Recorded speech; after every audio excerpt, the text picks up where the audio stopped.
आणि गट एकत्र स्थापन करण्यासंदर्भात भाजपने शिवसेनेला प्रस्ताव दिला, मात्र शिवसेनेने प्रस्ताव अद्याप मान्य केलेला नाहीये।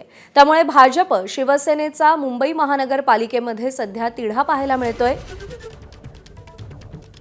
सूरज सावंत आपल्याला अधिक अपडेट देतील। सूरज, एकत्र गट स्थापन करण्यामध्ये नेमक्या काय अडचणी आहेत? प्रज्ञा, नक्कीच एकत्र गट स्थापन करण्यासंदर्भात काल देखील एक महत्वाची बैठक ही वर्षावरती पार पडली, ज्यामध्ये राहुल शेवाळे हे शिवसेनेच्या वतीने होते, तर स्वतः मुख्यमंत्र्यांनी या संपूर्ण प्रकरणात लक्ष घातल्याचं पाहायला मिळतंय। स्थायी समिती आणि सुधार समिती यामध्ये जर आपण आकडेवारी पाहिली तर युतीकडे 13 आणि ठाकरे, काँग्रेस, मनसे आणि एमआयएम मिळून 13 अशी ही सदस्य संख्या होत असताना अशा परिस्थितीत कुठेतरी अध्यक्ष पदावरती चिठ्ठीद्वारे ठरवलं जाईल। त्यामुळे विरोधकांच्या बाजूने निकाल लागला तर सत्ताधारी फटकाला त्याचा मोठा फटका बसू शकतो।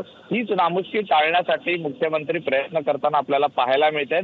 आणि जर का दोन्हीही गट एकत्र झाले तर कुठेतरी मनसेचा जो एक उमेदवार आहे त्याला ती जागा न मिळता ती संख्या ही युतीमध्ये ऍड होईल आणि कुठेतरी बहुमत हे देखील होतील। येणारे जे काही निर्णय असतील किंवा एखादे प्रकल्प असतील याबाबतचा जेव्हा ठराव येईल तेव्हा बहुमताने हा निर्णय मार्गी लागू शकतो, कुठेही त्यामध्ये अडथळा येणार नाही।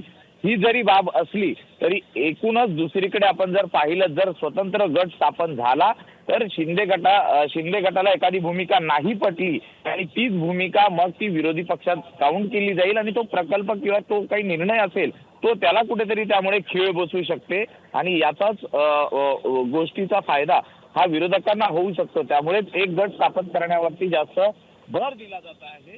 हो, दुसरीकडे यामागे पडद्यामागे जर आपण पाहिलं तर भाजपकडनं शिवसेनेला रेटून येण्याचा देखील प्रश्न होऊ बरोबर आहे। शकतो। त्यामुळे आता या दोन पक्षांमधला समन्वय कसा साधला जातो आणि एकत्र गट स्थापन होतो का याकडे लक्ष असेल। सूरज, धन्यवाद दिलेल्या माहितीसाठी। एबीपी माझा, उघडा डोळे बघा नीट।